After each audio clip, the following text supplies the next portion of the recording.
Good evening, guys. You know what time it is. It's time for tactics. Hey, so it's Wednesday, November 19th, 2025, and I played a good game against a 1911 from Spain.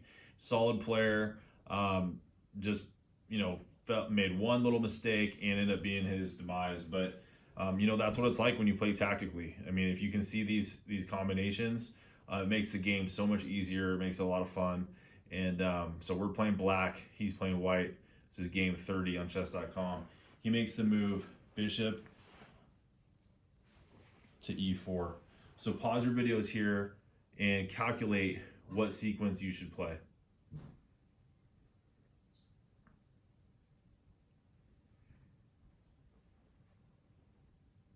All right, so we start off with knight takes c3 because he thought by moving bishop to e4 he was pinning my knight to my bishop and maybe centralizing his bishop, something like that, but it doesn't really do anything for him. And in fact, it allows me to pull off a pretty cool Desperado tactic, because let's just go down this path for a second.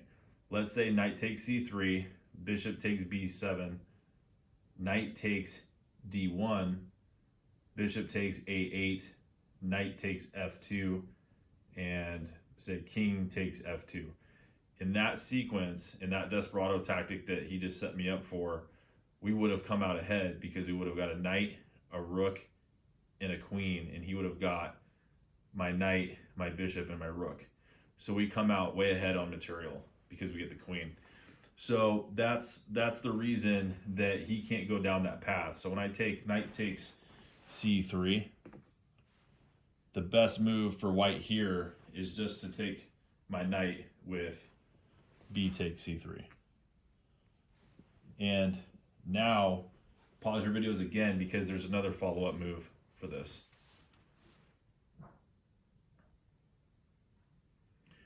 All right, so we just take the bishop here because now we're going to trade down because he has a pawn hanging on c3. But I couldn't help myself, guys. I should have just taken the pawn on c3. Do you see what other move is a good move? It's not a great move. The great move is just to take the pawn.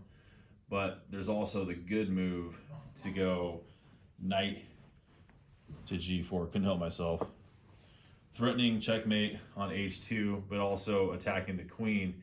And if the queen were to make some sort of mistake and get off the, let's say the queen were to go to g3 to try to block the diagonal of my queen on c7, then I could get a knight. I would trade queen takes g3, h2 takes g3, and knight e3 with a knight fork on those two rooks.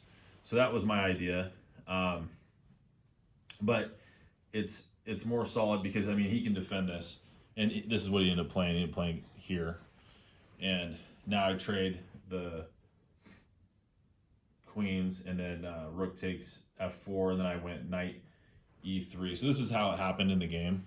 I took here, he took here, I went here, and he doesn't even try to defend his pawn on c2. I think he realized that he was so far behind here. He just came down to my 7th, and then I stole a pawn and ended up just getting this pawn on a3, and then just traded down in the end game and ended up winning. But the better move was just to win the pawn on c3. But it just shows that even just the slightest mistake can be your demise. And tactics are super important to learn and to understand and have fun calculating, because it just makes the game so much better. But anyway, guys, I hope you learned something. Have a great day, and we'll see you on the next video.